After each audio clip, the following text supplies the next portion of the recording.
or the Indian Armed Forces would pan out in the times to come.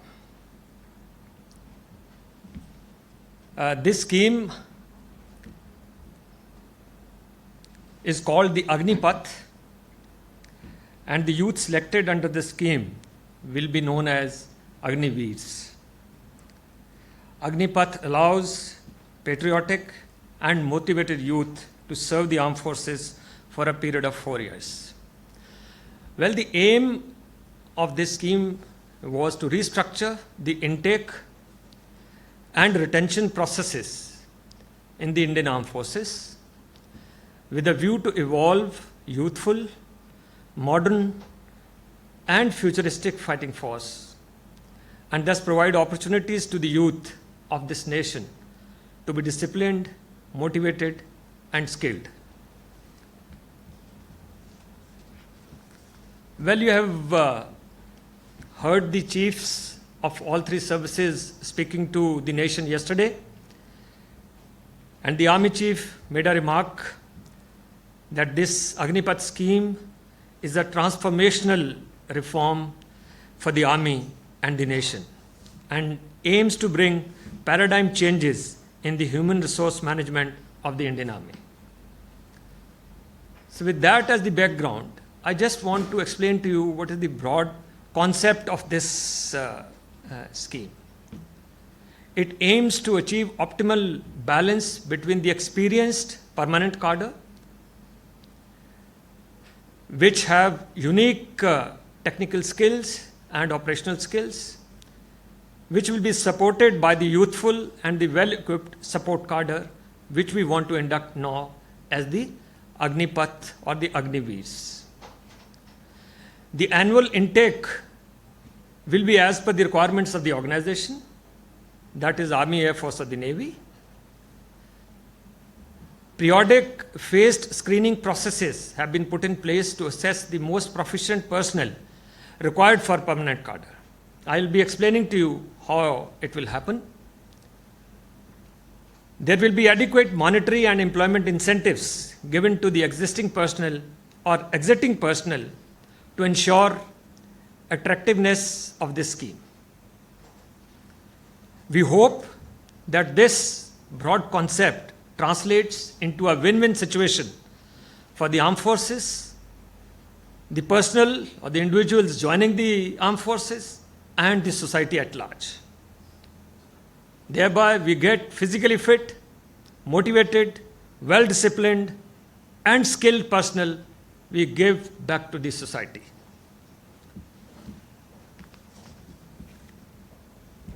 Certain considerations which were kept in view when this whole scheme, which is under discussion, deliberation over quite some time in the armed forces, we wanted to have a youthful profile of the armed forces, which is a must for today's environment.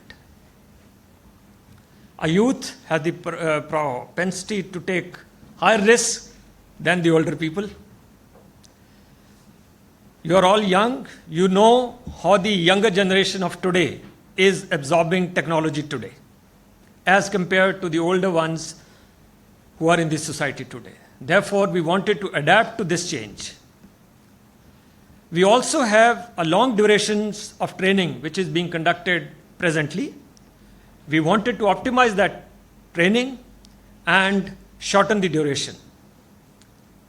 At the same time, we wanted to exploit the availability of technically trained manpower which is available in the country through technical institutions, ITIs, and various other colleges and institutions which are available. And last but not the least, provide opportunity to maximum youth to serve the nation.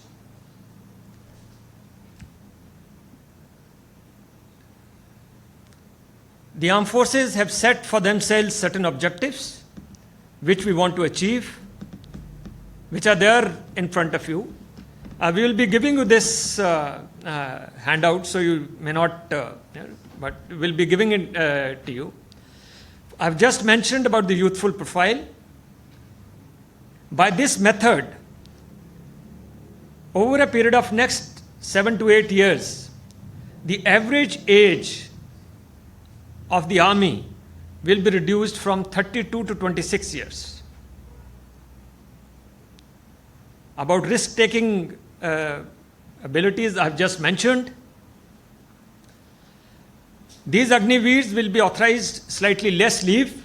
Therefore, it improves their availability for the organization for a longer duration. Presently, a soldier gets about 60 days of annual leave plus some casual leave. These new inductees will be authorized 30 days of leave. Therefore, he is available to the organization for a longer duration. Also, we have some of our soldiers who become medically unfit to carry out certain duties. We call them low medical categories. If we have this kind of a scheme, we will not carry these low medical categories or unfit people throughout in our service with the organization. So we'll have a better, fitter, young profile. So that is the first objective of the youthful profile. The second point, which is very important, which I want to share with you, and especially from the northeastern India, is that we wanted to improve the diversity of our armed forces. Presently, about 70% of Indian Army comes from just 168 districts of the total of 775 districts of India. 70% of the armed forces, they belong to 168 districts of total 775 districts of the entire nation. So we wanted to ensure that there is the equal representation by all states, by all the residents of this nation. Therefore, we are switching to all India, all class composition. We will be going right down up to the block level and giving vacancies and opportunities to youth to get enrolled for the armed forces. Therefore, improving the overall diversity in the organization. I'm sure this will lead to improved quality. We'll have a very well laid out 3-tier objective assessment of the people who will join the armed forces. There will be a rigorous screening. And of course, at the end of 4 years, we will retain about 25% of these people, and 75% will move into this society. Our contribution to society in terms of these 75% moving out of the batch which has come to us, we feel that we'll give to society more skillful, motivated youth who have attained more financial stability than their counterparts in the civil street. And they will be as young as from 21 to 25 years, and they will be easily absorbed by various organizations or by the society. And therefore, we hope we carry out value addition to the quality of youth of this nation. Well, advantages I have already covered. As far as the nation is concerned, it becomes more diverse. It will reflect the true demography of the nation. National integration, it stems out from there only, that we have representation from all parts of the country, all districts of the country, and all caste, religions, classes of this nation. Of course, when they go out, we feel that we'll be able to help in nation building, by way of providing skilled, disciplined youth to the society after they exit the armed forces. As far as armed forces are concerned, I have already mentioned about the youthful profile. We will have an optimal balance between the youth and experience, and we will harness the benefits of the technical institutions which the country provides to us, rather than we training most of them for our technical jobs. Of course, we will also bank upon the automation and the AI which is available today to harness this and to improve the transparency. And we will select the best. As far as the Agniveers are concerned, I'm sure the youth of this nation will get opportunity to serve the nation, which most people don't get. And they will get the opportunity to imbibe the military discipline, ethos, and training, which will become a value addition when they go back. Of course, there will be a good financial package. Agniveer will be more stable than his civilian counterparts when he goes out. I'll just cover the financial package little later. Of course, he will understand, he will learn, he will do training, he will understand team building, military ethos, and camaraderie over the years and become a better individual when he goes out. Things will happen. There will be certain bottlenecks. There may be challenges. We are there to face those challenges. And we will carry out mid-course corrections wherever required. But at the beginning, before we start anything, we can't just put down an idea which has been thought through, which has been analyzed, deliberated, and then brought before the nation.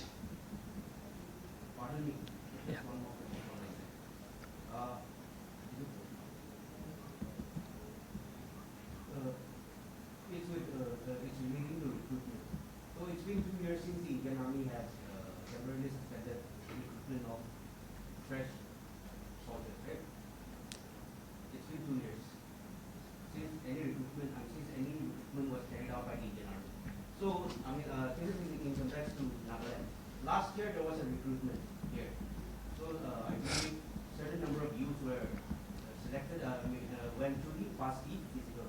Now their future, their fate is uncertain. What will be the fate of those youths in the backdrop of this announcement? Well, to answer your question. And how many were actually selected that time? Okay. Yes, there has been no recruitment for quite some time. Firstly, it was impacted by COVID. There were most of the time, about 1.5 years, we have spent in the challenging times of COVID, so it did not happen. Thereafter, this policy was under deliberation. And now this decision has been taken. I just want to share with you, there are the large number of measures which are being taken by the organization to ensure the optimization of the strength of the army. Those processes, those actions are already side by side happening. That may not be available in the open domain. Yes, there has been delay in recruitment, but I'm sure in next about 2 to 3 years, the whole process, as we say today, after 90 days, the recruitment process will begin. And thereafter, the induction of the Agniveers will start. I'm sorry. My question was, what will happen to those who were selected in the physicals last year? Well, I'll not be able to answer this question. We will get back to you on this issue. I believe you have some data. How many actually passed the physicals last year from Nagaland? Yeah, we will come back to you. We will give you the answer to that question. Yeah.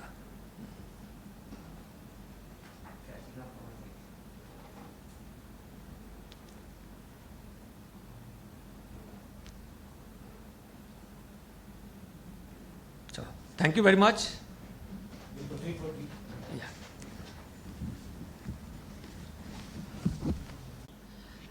the model is mostly known to you. It is a 4-year period when these Agniveers will be inducted. It will be a merit-based, all India, all class, pan-India recruitment. There will be no change in the standards of education or physical fitness which are prevalent today. The selected candidates will be enrolled for 4 years, and after 4 years, there will be a clean break. 100% will exit at the end of 4 years, and they will opt for permanent cadre absorption at the end of 4 years. So based on our selection process, we will offer 25% of them permanent enrollment in the army.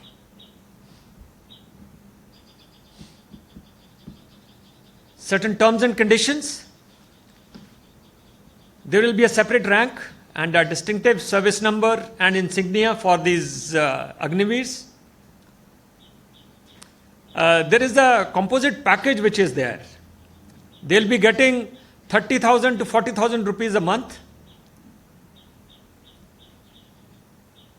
They will be offered enrollment, permanent enrollment after 4 years, and they'll be authorized 30 days of leave per year, besides the sick leave on medical advice.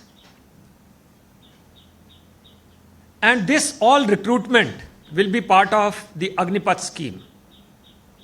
The eligibility is from 17.5 to 21 years, medically and physically fit, standards as per present norms, and of course the education qualifications as required by the armed forces. Pay and allowances, yearly package of about 4.76 lakhs in first year to 6.92 lakhs in the fourth year. All allowances which are applicable to the personal law will be applicable to them, like risk or hardship, clothing, ration, transport.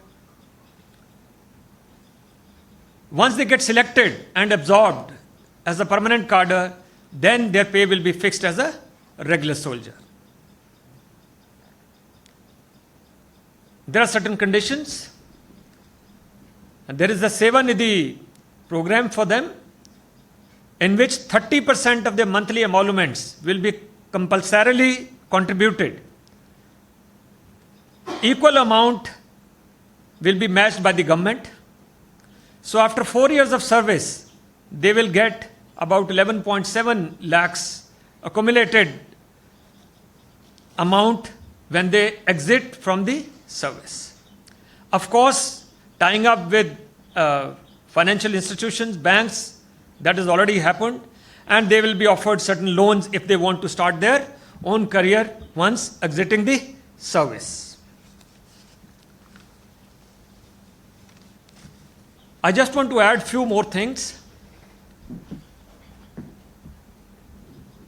During the period of service to the nation, the Agniveers will be imparted various military skills and experience, discipline, physical fitness, leadership qualities, courage, and patriotism.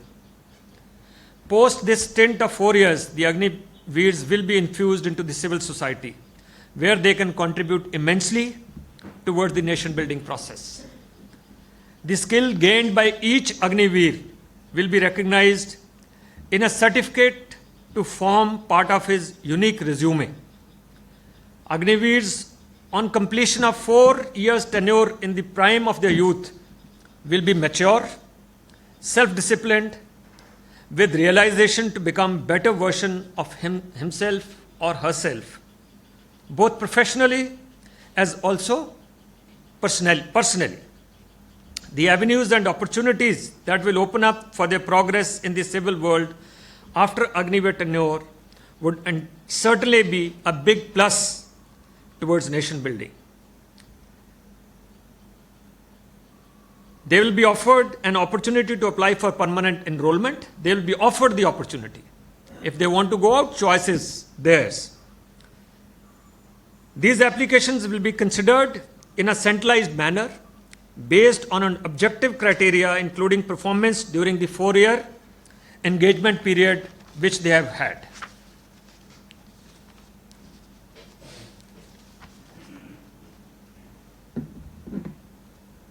There shall be no entitlement to gratuity and pensionary benefits to these Agniveers. However, they will be provided non-contributory life insurance cover of 48 lakh rupees for the duration of their engagement with the armed forces. We contribute for our insurance. All serving soldiers, they contribute for the insurance for which we are, the amount for which we are insured. However, they will be given non-contributory life insurance cover of 48 lakh rupees. In the end, I just want to reiterate that Army will continue to retain the rich legacy, history, traditions, military values, and culture based on the principles of cohesiveness, camaraderie, esprit de corps, and the core ethos of Naam, Namak, and Nishan. The Agniveers will be fully assimilated and integrated into the organization.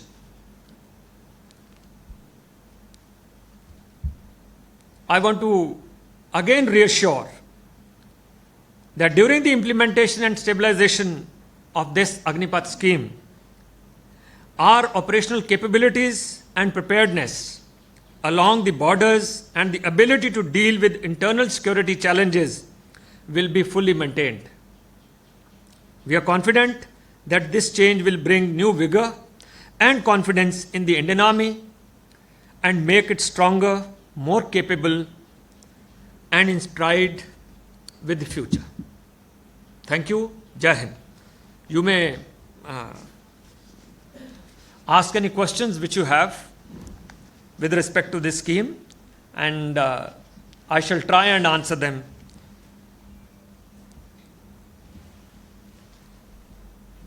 So, sir, I wanted to know whether this scheme is also somewhat influenced by the economy of the military thing. I mean, there is a huge amount of the military budget goes into the paying pension and other things to the retired army men. So once this scheme takes over, I think that part will be taken care of in the next few years. So will it also leave more budget for the military in the next few years? Yeah. Anyone else who wants to have a similar question on this? Okay. I just want that one Yeah. question. Will it imply that the government will increase the military spending? On one side, we are cutting down expenses. Sorry, come again. Rajiv, क्या बता रहे हैं? Will it mean that the government will increase the military expenditure because there will be savings which will be incurred to cover? Okay, first of all, let me clarify the point first. That this exercise has got nothing to do with the budget of the Indian Army. Okay. This has got, as of now, it has got no correlation with the budget of the Indian Army. Okay. In fact, in the short term, there may be an increase of revenue expenditure than cutting down the expenditure. So when the whole this proposal has been considered, it is not based on the availability of finances for the organization. I have given you the objectives of this organization. In those objectives, money / finances don't find any place anywhere. I feel the government is there, the armed forces are there as insurance for the security of the nation, and I'm sure whenever required, the money will be made available by the government for the armed forces. Yeah. I have one more. Yeah. So, since this scheme was announced, there's been differences of opinion. There's been a debate even